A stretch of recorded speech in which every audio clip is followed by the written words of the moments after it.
Hello friends, ಎಲ್ಲರಿಗೂ ನಮಸ್ಕಾರ. ರೇಖಾ ಅಡುಗೆಗೆ ಸ್ವಾಗತ. ನಾನು ಇವತ್ತು ಮಾಡ್ತಾ ಇರೋಂಥ ರೆಸಿಪಿ ಸಿಂಪಲ್ ಆಗಿ ತರಕಾರಿ ಪಲ್ಯ ಮಾಡೋಣ ಅಂದ್ಕೊಂಡಿದ್ದೀನಿ. ಆದಷ್ಟು ಫಂಕ್ಷನ್ಗಳಲ್ಲಿ ನೋಡಿರ್ತೀರ ಈ ಥರ ಮಿಕ್ಸ್ ತರಕಾರಿ ಪಲ್ಯ ತುಂಬ ಚೆನ್ನಾಗಿರುತ್ತೆ. ಇದು ಮಾಡೋದು ಸುಲಭ, ಅದರಲ್ಲೂ ಸೈಡ್ ಡಿಶ್ ಆಗಿ ಸೂಪರ್ ಆಗಿರುತ್ತೆ. ಇದು ಹೇಗೆ ಮಾಡೋದು, ಇದಕ್ಕೆ ಬೇಕಾಗುವ ಸಾಮಗ್ರಿಗಳು ನೋಡೋಣ.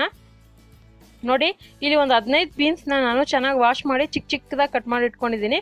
ಒಂದು ಅರ್ಧ ಕಪ್ ಆಗೋಷ್ಟು ತೆಂಗಿನಕಾಯಿ ತುರಿದಿಟ್ಕೊಂಡಿದ್ದೀನಿ. ಮತ್ತು ಒಗ್ಗರಣೆಗಾಗೋಷ್ಟು ಕರಿಬೇವು. ಇದು ನೌಕಲ್ ಅಂತಾರೆ ನೋಡಿ, ಈ ಸೈಜ್ ಒಂದು ನೌಕಲ್ನ ಕಟ್ ಮಾಡಿ ಇಟ್ಕೊಂಡಿದ್ದೀನಿ ನಾನು ಚಿಕ್ಕದಾಗಿ. ಸೊ ಸಾಸಿವೆ ಜೀರಿಗೆ ಎರಡು ಸೇರಿ ಅರ್ಧ ಟೀ ಸ್ಪೂನ್ ಆಗೋಷ್ಟು. ಮತ್ತು ಕ್ಯಾರೆಟು ಮೀಡಿಯಮ್ ಸೈಜ್ 2 ಕ್ಯಾರೆಟ್ನ ಈ ಥರ ಚಿಕ್ಕದಾಗಿ ಕಟ್ ಮಾಡಿ ಇಟ್ಕೊಂಡಿದ್ದೀನಿ. 2 ಈರುಳ್ಳಿನ ಕಟ್ ಮಾಡಿ ಇಟ್ಕೊಂಡಿದ್ದೀನಿ. ಮತ್ತು ಹಸಿರು ಮೆಣಸಿನ್ಕಾಯಿ ದೊಡ್ಡದು 2 ಹಸಿರು ಮೆಣಸಿನ್ಕಾಯಿನ ಕಟ್ ಮಾಡಿ ಇಟ್ಕೊಂಡಿದ್ದೀನಿ. ಕಡಲೆಬೇಳೆ ಒಂದು ಅರ್ಧ ಟೇಬಲ್ ಸ್ಪೂನು, ಉದ್ದಿನ ಬೇಳೆ ಒಂದು ಅರ್ಧ ಟೇಬಲ್ ಸ್ಪೂನು. ಇದು ಬ್ಯಾಡಗೆ ಮೆಣಸಿನ್ಕಾಯಿ ಒಂದು 2 ಬ್ಯಾಡಗೆ ಮೆಣಸಿನ್ಕಾಯಿನ ಕಟ್ ಮಾಡಿ ಇಟ್ಕೊಂಡಿದ್ದೀನಿ. ಒಂದು ಚಿಟಿಕೆ ಆಗೋಷ್ಟು ಇಂಗು, ಒಂದು 1/4 ಕಪ್ ಆಗೋಷ್ಟು ಕೊತ್ತಂಬರಿ, ಒಗ್ಗರಣೆಗಾಗೋಷ್ಟು ಎಣ್ಣೆ, ರುಚಿಗೆ ತಕ್ಕಷ್ಟು ಉಪ್ಪು. ಈಗ ಹೇಗೆ ಮಾಡೋದಂತ ನೋಡೋಣ ಬನ್ನಿ.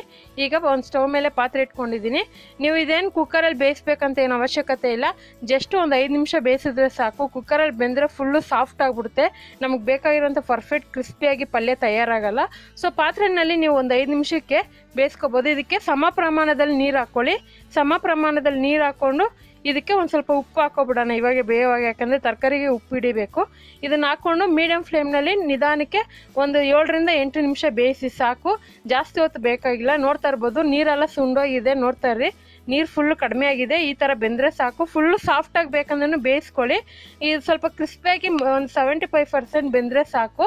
ಈಗ ಇನ್ನೊಂದು ಬಾಣಲಿ ಮೇಲೆ ಒಂದು 2 ರಿಂದ 3 ಟೇಬಲ್ ಸ್ಪೂನ್ ಎಣ್ಣೆ ಹಾಕ್ಕೊಂಡಿದ್ದೀನಿ.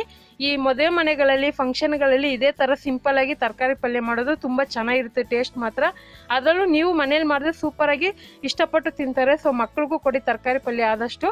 ಈ ಎಣ್ಣೆಗೆ ನಾನು ಕಡಲೆಬೇಳೆ, ಉದ್ದಿನಬೇಳೆ ಮತ್ತು ಸಾಸಿವೆ ಜೀರಿಗೆ ಹಾಕ್ಕೊಂಡು ಫ್ರೈ ಮಾಡ್ಕೊತಾ ಇದ್ದೀನಿ. ಈ ಕಡಲೆಬೇಳೆ, ಉದ್ದಿನಬೇಳೆ ಸ್ವಲ್ಪ ಟೈಮ್ ತೊಗೊಳುತ್ತೆ ಬೇಯೋದಕ್ಕೆ. ಉರಿ ಜಾಸ್ತಿ ಇಟ್ಕೋಬೇಡಿ, ಉರಿ ಇದ್ದರೆ ಜಾಸ್ತಿ ಬೇಗನೆ ಸೀದೋಗ್ಬಿಡುತ್ತೆ, ಟೇಸ್ಟ್ ಚೆನ್ನಾಗಿರಲ್ಲ. ಸ್ವಲ್ಪ ನಿಧಾನಕ್ಕೆ ಫ್ರೈ ಮಾಡ್ಕೊಳ್ಳಿ. ಈಗ ಹಸಿರು ಮೆಣಸಿನ್ಕಾಯಿ, ಬ್ಯಾಡಗಿ ಮೆಣಸಿನ್ಕಾಯಿ ಮತ್ತು ಈರುಳ್ಳಿ ಮತ್ತು ಹಿಂಗು ಹಾಕ್ತಾಯಿದ್ದೀನಿ. ಅಡುಗೆದಲ್ಲಿ ಹಿಂಗು ಬಳಸಿ, ಜೀರ್ಣಶಕ್ತಿಗೆ ಒಳ್ಳೆಯದು. ಮತ್ತು ಬ್ಯಾಡಗಿ ಮೆಣಸಿನ್ಕಾಯಿ ಹಾಕಲೇಬೇಕಂತಲ್ಲ, ಹಸಿರು ಮೆಣಸಿನ್ಕಾಯಿ ಹಾಕಿದ್ದೀನಿ. ಬ್ಯಾಡಗಿ ಮೆಣಸಿನ್ಕಾಯಿ ಹಾಕಿದ್ರೆ ನೋಡೋಕ್ಕೂ ಕಲರ್ಫುಲ್ ಆಗಿರುತ್ತೆ, ಫ್ಲೇವರ್ ಆಗಿರುತ್ತೆ, ಚೆನ್ನಾಗಿರುತ್ತೆ. ಹಸಿರು ಮೆಣಸಿನ್ಕಾಯಿ ಖಾರಕ್ಕೆ ಬಳಸ್ತಾ ಇದ್ದೀನಿ. ಮತ್ತು ಇದಕ್ಕೆ ಕರಿಬೇವು ಹಾಕ್ಕೊತಾ ಇದ್ದೀನಿ. ಕರಿಬೇವು ಹಾಕ್ಕೊಂಡು ಈ ಈರುಳ್ಳಿನ ಒಂದು 2 ನಿಮಿಷ ಫ್ರೈ ಮಾಡ್ಕೊಳ್ಳೋಣ, ಜಾಸ್ತಿ ಹೊತ್ತು ಬೇಕಾಗಿಲ್ಲ. ಸೊ ಆದಷ್ಟು ಈರುಳ್ಳಿ ಸ್ವಲ್ಪ ಚಿಕ್ಕದಾಗಿ ಕಟ್ ಮಾಡ್ಕೊಳ್ಳಿ. ನೋಡಿ ಫ್ರೆಂಡ್ಸ್, ಇವಾಗ ಬೇಯಿಸಿರೋಂಥ ತರಕಾರಿ ಹಾಕ್ಕೊತಾ ಇದ್ದೀನಿ.